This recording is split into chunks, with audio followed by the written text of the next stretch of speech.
Shalom Bapak Ibu Saudara sekalian semuanya, apa kabar? Doa dan harapan saya hari ini Anda semua dalam keadaan yang baik dan sehat selalu. Namun, jika ada di antara Anda yang mungkin hari ini sedang mengalami pergumulan atau masalah yang begitu besar, mungkin dalam hal keuangan, pernikahan, pekerjaan, bisnis, atau kesehatan Anda. Satu hal yang saya ingin sampaikan hari ini, apapun keadaan Anda hari ini, sesulit dan sebesar apapun masalah Anda hari ini, itu bukanlah akhir dari hidup Anda. Percayalah, ada kemenangan besar yang Tuhan sudah sediakan di balik semua masalah Anda yang besar. Namun kuncinya satu, Anda harus bersedia hidup dipimpin oleh Tuhan, bukan oleh keinginan Anda atau pikiran Anda sendiri. Dan itu terjadi ketika Anda mulai mengarahkan telinga Anda kepada kebenaran firman Tuhan dan melakukannya dengan setia. Ada satu kebenaran yang Tuhan singkapkan dalam hidup saya. Ketika saya berada di titik terendah hidup saya. Kebenaran itu adalah bahwa Tuhan tidak punya masalah dengan masalah kita. Namun Tuhan punya masalah dengan hati kita. Sebesar dan sesulit apapun masalah kita. Doni, aku tidak pernah punya masalah dengan masalahmu. Itu yang Tuhan bicara dalam hati saya. Begitu jelas. Tetapi aku punya masalah dengan hatimu. Saudara, sadarlah bahwa Tuhan ingin berurusan dengan hati Anda terlebih dahulu. Bukan dengan masalah Anda. Namun masalahnya adalah Anda ingin Tuhan berurusan dengan masalah Anda, bukan dengan hati Anda terlebih dahulu. Itulah yang jadi masalah. Buktinya, ketika Anda datang kepada Tuhan, apa yang Anda bawa kepada Tuhan? Masalah Anda bukan? Hei, Tuhan tidak punya masalah dengan masalah Anda.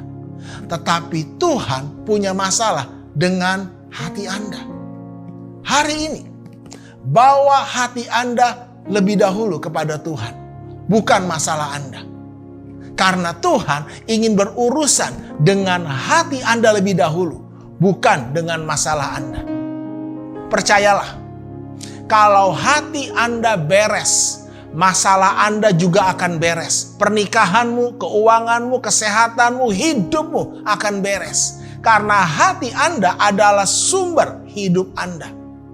Karena itu hari ini, mari kita sama-sama baca firman Tuhan di dalam Lukas pasal yang ke-6 ayat 45. Orang yang baik mengeluarkan barang yang baik dari perbendaharaan hatinya yang baik. Dan orang yang jahat mengeluarkan barang yang jahat dari perbendaharaannya yang jahat. Anda mau jadi orang baik atau orang jahat? Anda mau jadi suami yang baik atau suami yang jahat?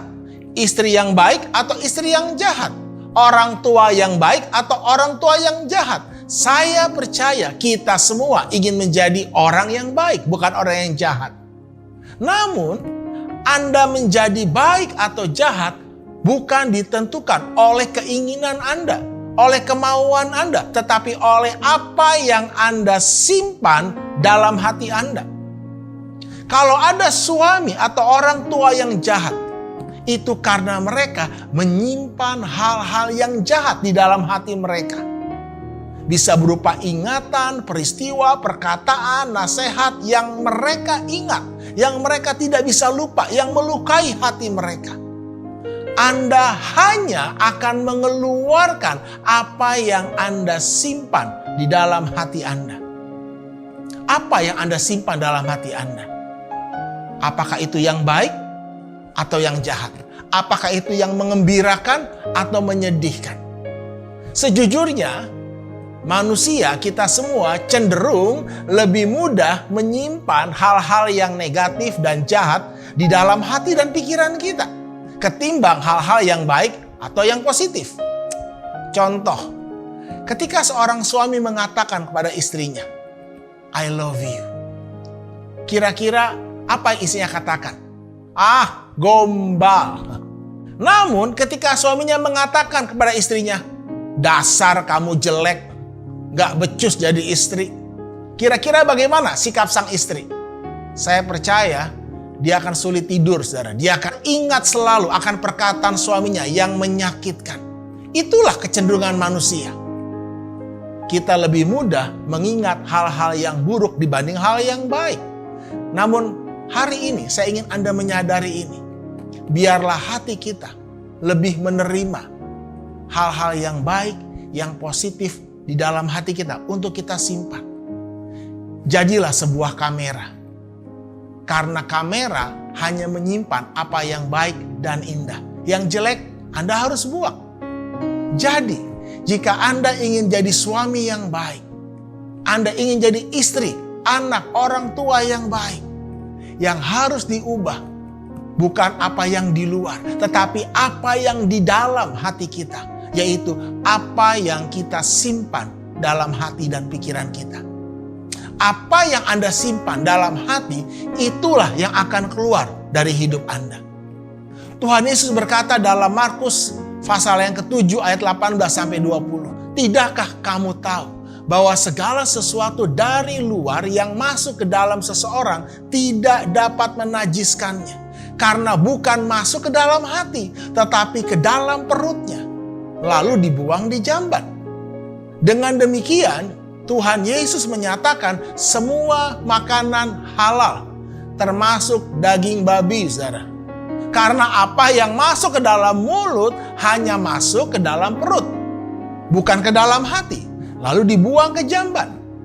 Saya ingat saya punya seorang teman, dia tidak makan daging babi. Katanya haram, Don. Tapi kalau dia marah, dia ngomong seperti ini, babi loh. Menurut Anda, mana yang lebih haram, saudara? Apa yang masuk ke dalam mulut, makanan, tidak masuk ke dalam hati, hanya ke dalam perut, lalu dibuang. Dan itu tidak menajiskan. Tetapi apa yang keluar dari hati kita, itulah yang menajiskan.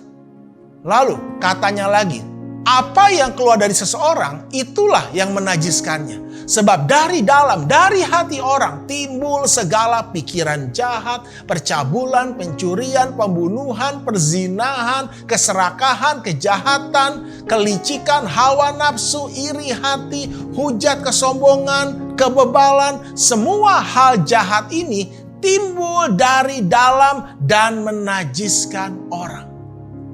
Orang yang baik mengeluarkan hal-hal yang baik dari perbendaharaan hatinya. Orang yang jahat akan mengeluarkan hal-hal yang jahat dari perbendaharaan hatinya. Masalahnya, sadarkah Anda apa yang selama ini Anda simpan dalam hati Anda, dalam memori ingatan Anda? Karena itu, izinkan Tuhan hari ini melalui firman-Nya menyadarkan Anda untuk Anda membersihkan perbendaharaan hati Anda. Karena hati Anda adalah tanggung jawab Anda, bukan Tuhan. Khususnya dari ingatan-ingatan yang kotor dan menyakitkan. Sadarkah Anda bahwa sesungguhnya setan tidak dapat menghancurkan hidup Anda jika Anda tidak memberi tempat? Kalau hidup Anda hancur, pernikahan Anda hancur, keuangan keluarga Anda hancur, itu bukan karena setan. Maaf, saya bukan pengacara atau pembela setan ya. Tetapi hidup Anda hancur karena Anda memberi tempat kepada setan untuk menguasai hati dan pikiran Anda. Makanya hidup Anda hancur. Kapan kita memberi tempat kepada iblis di dalam hati kita? Efesus 4 ayat 25-27 berkata, karena itu buanglah dusta dan berkatalah benar seorang kepada yang lain. Karena kita adalah sesama anggota. Apabila kamu menjadi marah, janganlah kamu berbuat dosa. Janganlah matahari terbenam sebelum padam amarahmu. Dan janganlah beri kesempatan atau tempat kepada iblis. Kapan kita beri tempat kepada iblis? Firman Tuhan berkata dengan jelas, yaitu ketika kita menyimpan dusta dan kemarahan atau kebencian dalam hati kita.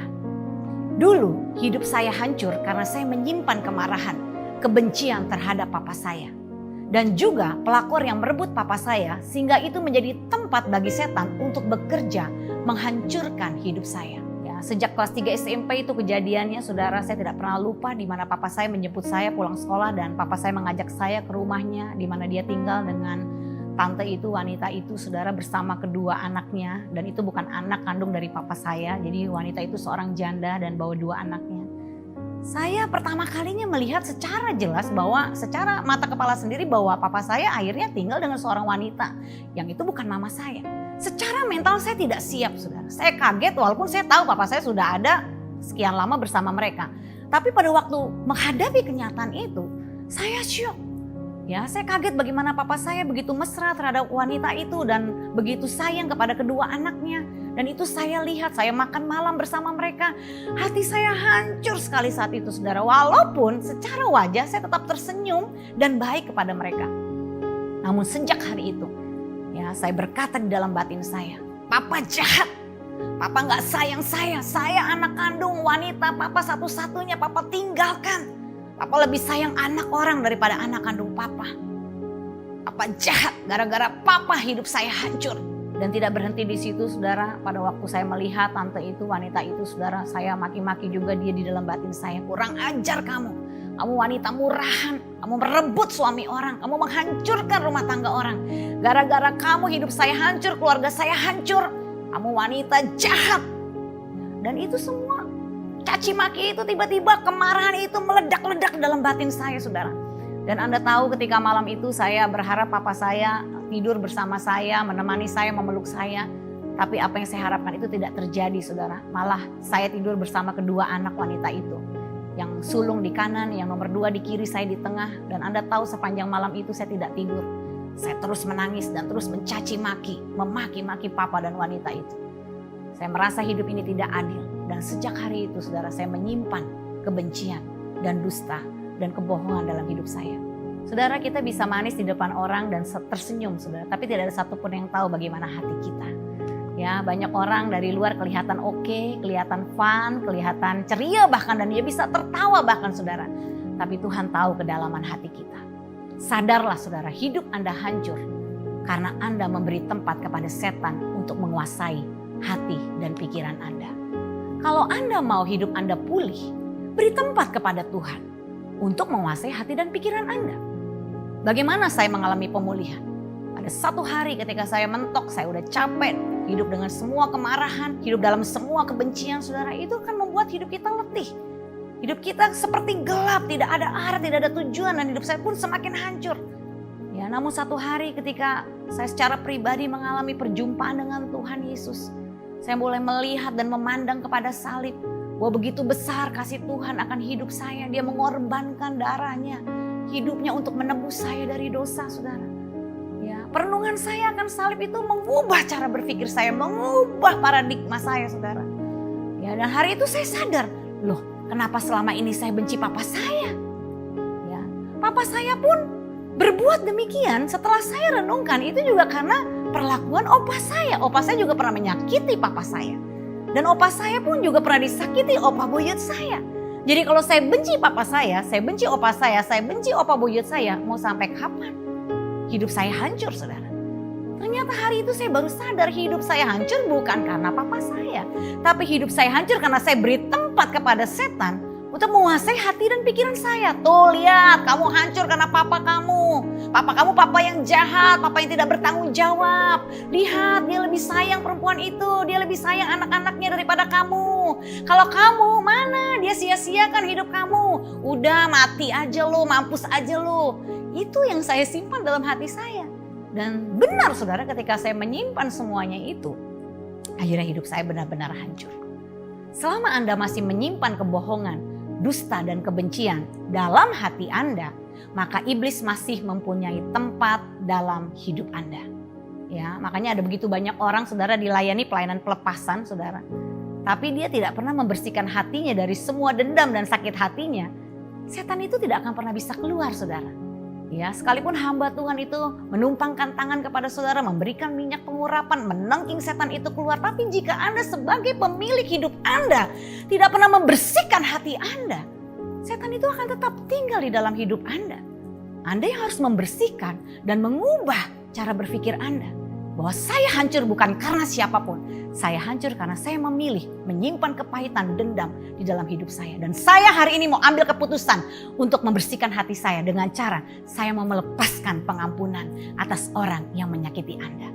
Ketika Anda ambil keputusan itu, setan tidak bisa berkuasa lagi atas hidup Anda. Hidup Anda dibersihkan. Kasih Tuhan memperbarui hidupmu. Tuhan menyembuhkan luka hatimu dan memulihkan hidupmu dan semua yang kau alami di masa lalumu. Iblis akan berusaha keras untuk Anda tidak berani mengakui dosa dan luka dalam hati Anda. Orang yang sakit hatinya, orang yang terluka batinnya itu merasa tidak sakit, saudara. Banyak orang sakit jiwa tidak merasa sakit jiwa. Makanya dia tidak pernah mengalami kesembuhan. Saya oke, saya nggak masalah kok. Dia yang bermasalah. Ya, ada banyak orang hidupnya selalu menunjuk dia yang salah, dia yang bermasalah bukan saya. Ya, semakin Anda mengeraskan hati Anda, ya, padahal sesungguhnya Anda ada luka, Anda ada masalah, tapi Anda tidak berani mengakuinya, dan itu adalah tipu daya iblis yang berusaha mengikat hidup Anda setiap hari, bahkan sampai puluhan tahun pun orang tidak sadar bahwa dirinya diikat, saudara.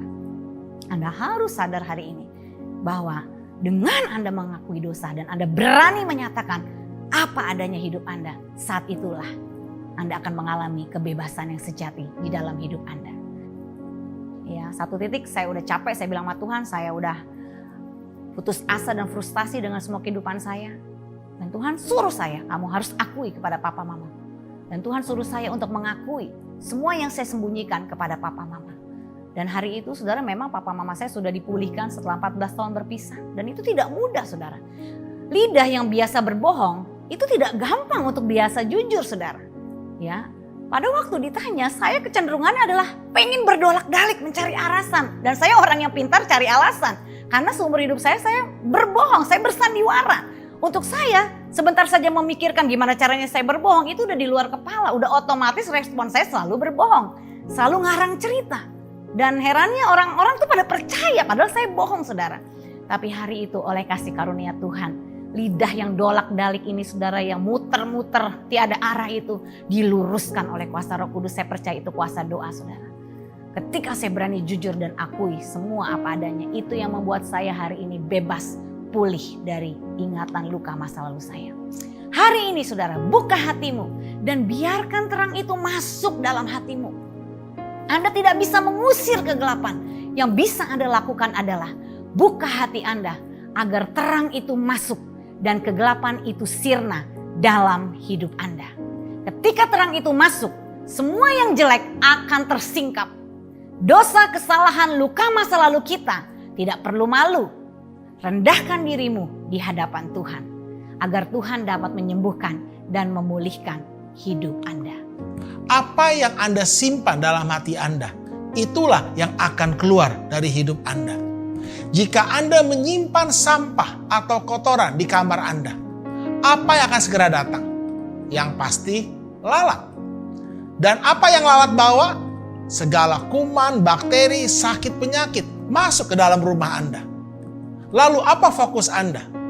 Mengusir lalatnya atau Anda buang sampahnya? Sudah pasti kita buang sampahnya, bukan usir lalatnya. Demikian pula dengan hidup kita.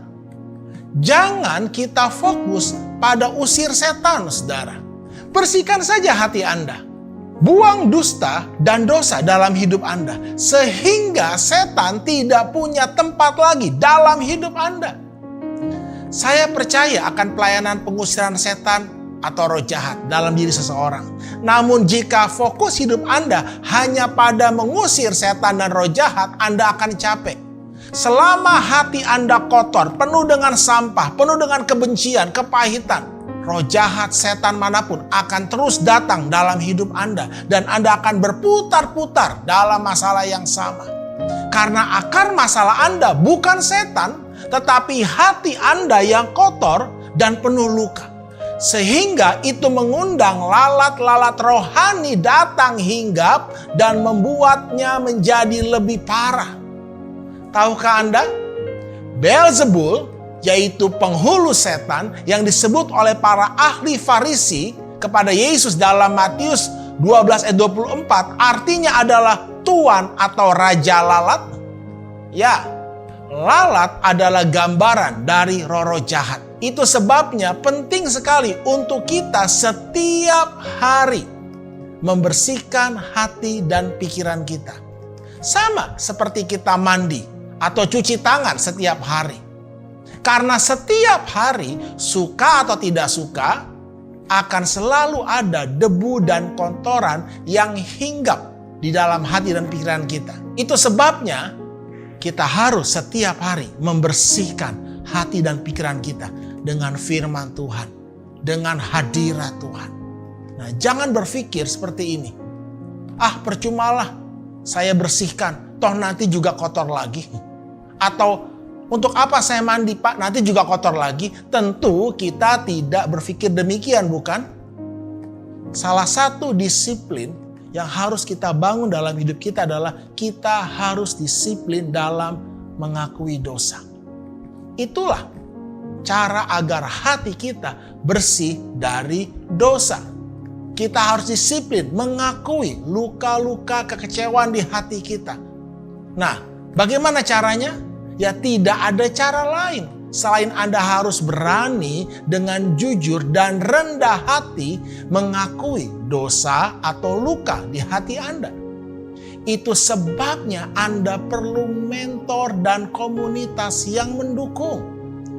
Setelah hati Anda bersih, Anda harus segera secepat mungkin mengisi hati Anda dengan ingatan yang baru. Yaitu apa? Firman Tuhan, kasih Tuhan.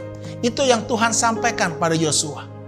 Janganlah engkau lupa memperkatakan kitab Taurat ini, tetapi renungkanlah itu siang dan malam. Dalam komunitas Victory Church Indonesia, Anda akan dilatih untuk merenungkan firman Tuhan siang dan malam. Lalu menceritakannya, men-sharingkannya. Karena dengan demikian, kita boleh menyimpan setiap kebenaran firman Tuhan yang kita dengar. Kalau Anda tidak punya mentor, Anda tidak punya komunitas yang demikian, firman yang Anda hanya dengar seperti hari ini di YouTube akan segera lupa. Percayalah saudara. Karena itu saya berdoa kiranya Anda bertumbuh dalam sebuah gereja lokal yang memiliki komunitas yang sehat, yang saling mendukung, yang berpusat bukan kepada masalah, bukan kepada berkat, tapi kepada kebenaran firman Tuhan yang menjadikan firman Tuhan penguasa dalam hidupnya. Bapak Ibu Saudara, di akhir dari khotbah kami ingin menceritakan apa yang pernah kami alami saudara di masa-masa pranikah kami. Dulu karena latar belakang kami berbeda, saya memang sudah dari masa lalu yang hancur, tetapi suami saya dari masa lalu yang baik-baik saja. Ya, keluarga suami saya seorang pendeta hamba Tuhan yang memiliki 3 putra, semuanya baik, tidak pernah nakal.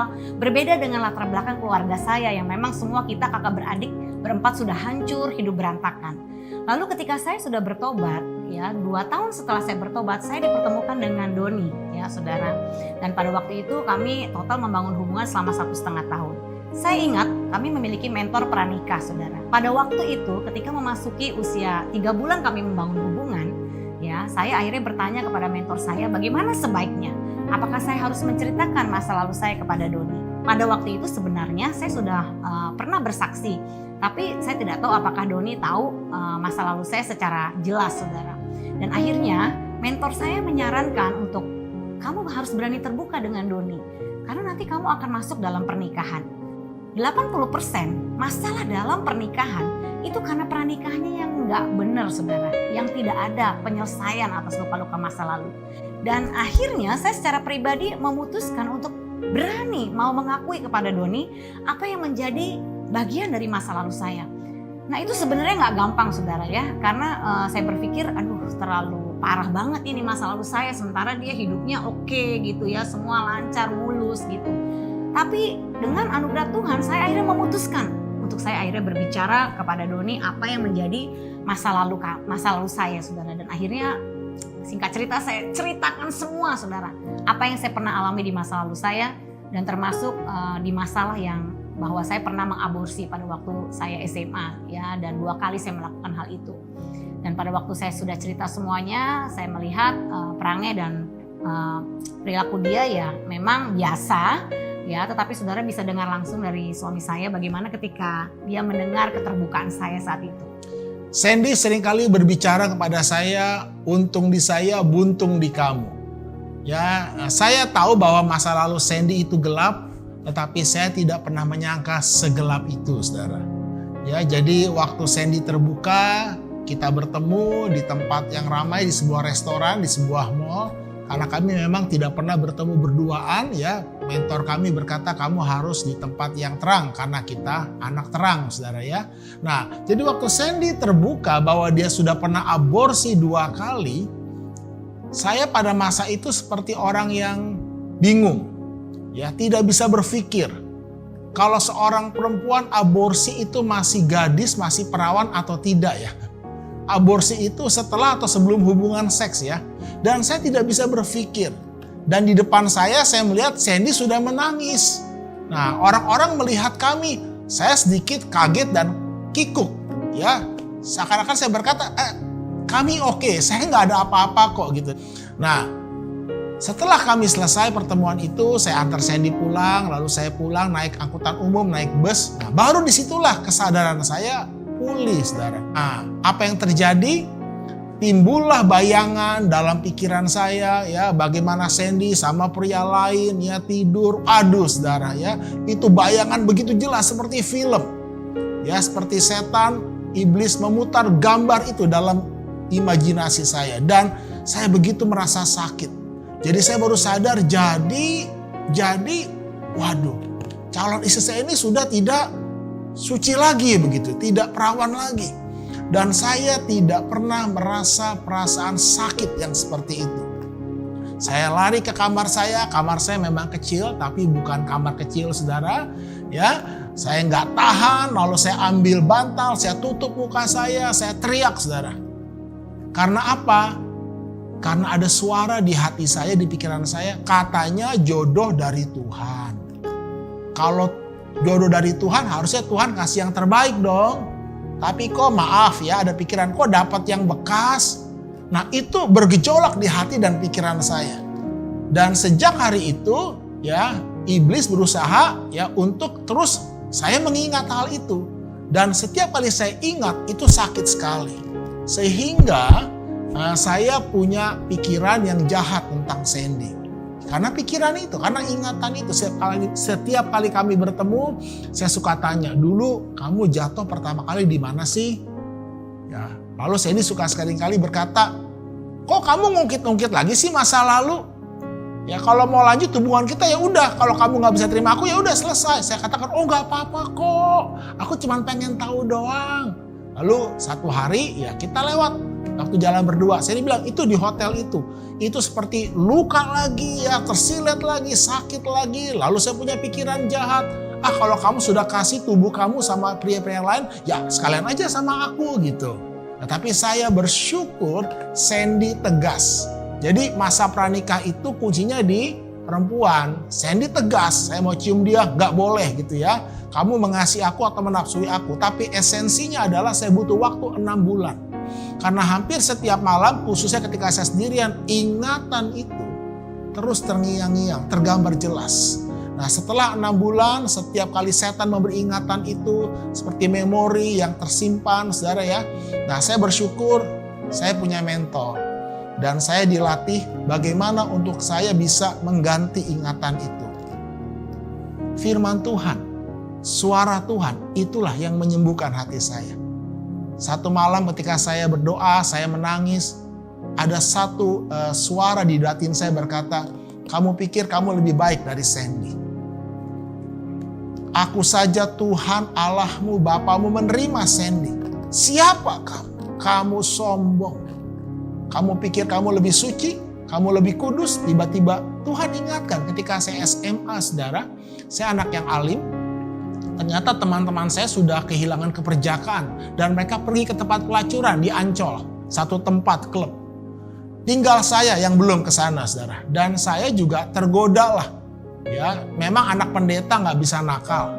Tapi saya bersyukur hari di mana ketika harusnya saya dan teman-teman saya pergi ke tempat itu, hujan deras dan kami batal ke tempat itu. Dan Tuhan ingatkan, kalau bukan aku yang menjaga hidupmu, kamu tidak lebih baik dari Sandy, kamu tidak lebih benar hidupnya. Dan saya sadar, saudara. Tetapi saya perlu waktu, proses. Dan setiap kali diingatkan, saya harus memutuskan untuk mengakui dan mengampuni. Bukan menyangkali, mengakui dan mengampuni. Setelah 6 bulan, saudara, satu malam, itu seperti puncaknya. Saya begitu sakit. Tapi saya katakan, Tuhan, Engkau tahu hatiku. Aku mengampuni Sandy, aku menerima Sandy seperti Engkau telah menerima aku dan Sandy. Dan saya ikut satu seminar, hamba-hamba Tuhan, waktu itu ada konferensi misi. Dan saya melihat satu poster.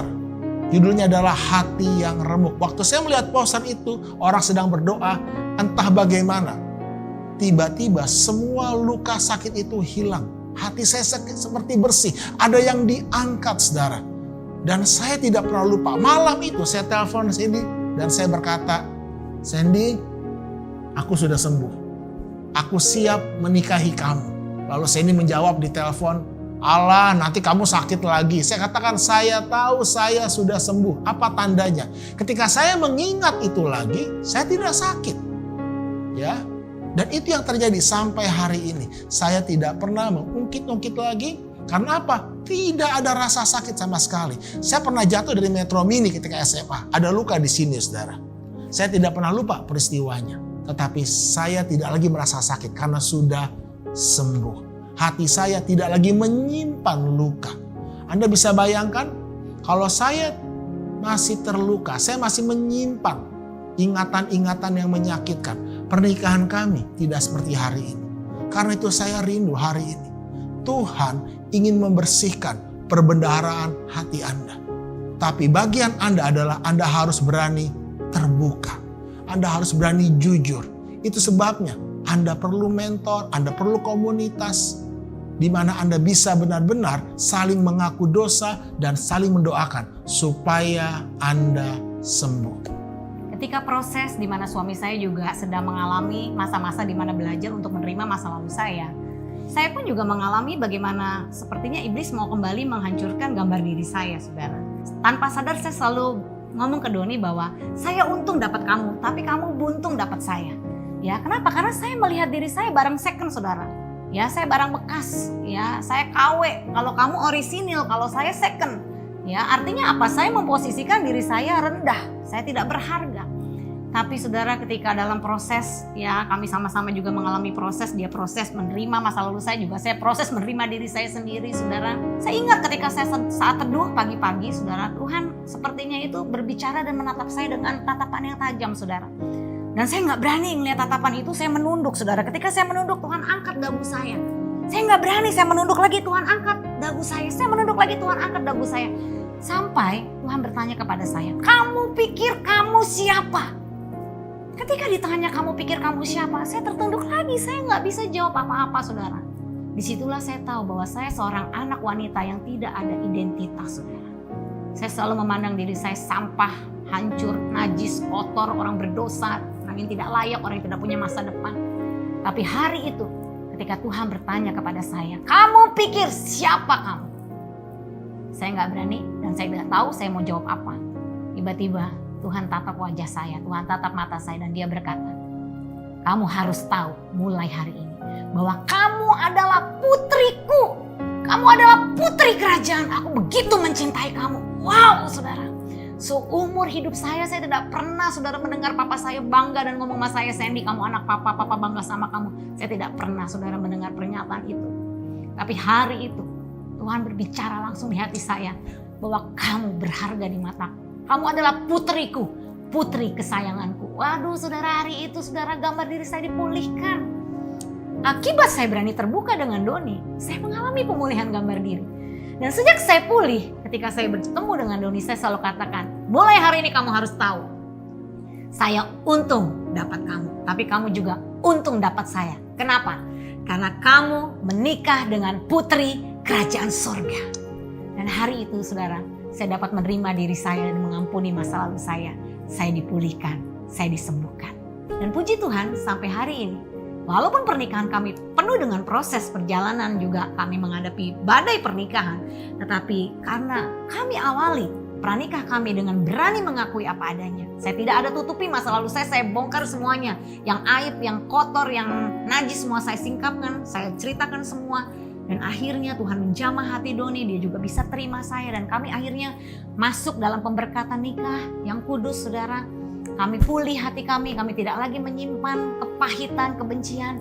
Dan puji Tuhan, badai sebesar apapun yang berusaha menghantam pernikahan kami bisa lewati sampai hari ini dengan penuh kemenangan. Orang yang baik mengeluarkan hal-hal yang baik dari perbendaharaan hatinya. Orang yang jahat mengeluarkan hal-hal yang jahat dari perbendaharaan hatinya. Pastikan hari ini buang dusta, buang kotoran dari perbendaharaan hati Anda. Tuhan ingin membersihkan hati Anda. Hanya buka hati Anda. Jujur akui. Biarkan firman Tuhan membersihkan hatimu. Anda yang sedang menyaksikan khotbah saat ini, saya percaya Tuhan hadir dalam kehidupan Anda. Pejamkan matamu. Pandang kepada salib Tuhan. Apa yang selama ini membatasi dan menghalangi hidupmu untuk kau berani mengakui keadaan hidupmu yang sebenarnya. Tahukah Anda bahwa semua hambatan yang membuat hidupmu menjadi berat dan penuh dengan beban adalah karena Anda tidak berani mengakui apa adanya hidup Anda. Anda menyimpan dusta kebohongan dalam hidup Anda. Hari ini Roh Kudus menghampiri hidupmu. Di dalam rumahmu, suami, istri, anak-anak, orang tua. Dia ingin memulihkan hidupmu, pernikahanmu, keluargamu. Dan semua aspek hidupmu yang saat ini sedang hancur dan tidak ada pengharapan. Percayalah. Kasih Tuhan begitu sempurna atas hidupmu. Dan saya juga mau berdoa buat engkau para wanita, engkau yang selama ini engkau merasa hidupmu tidak berharga, hidupmu hancur, engkau bahkan berulang-ulang dilecehkan, direndahkan, engkau dibully, engkau merasa selama ini batinmu teraniaya, engkau menyimpan luka yang begitu dalam. Hari ini Tuhan menghampiri hidupmu, Dia ingin menyembuhkan dan memulihkan hidupmu, Dia ingin memulihkan gambar dirimu. Dia berkata, engkau putri kesayanganku, aku mengasihimu. Kami terima firman-Mu hari ini. Di dalam nama Tuhan Yesus Kristus. Setiap kita yang percaya menerima firman ini bersama-sama katakan amin.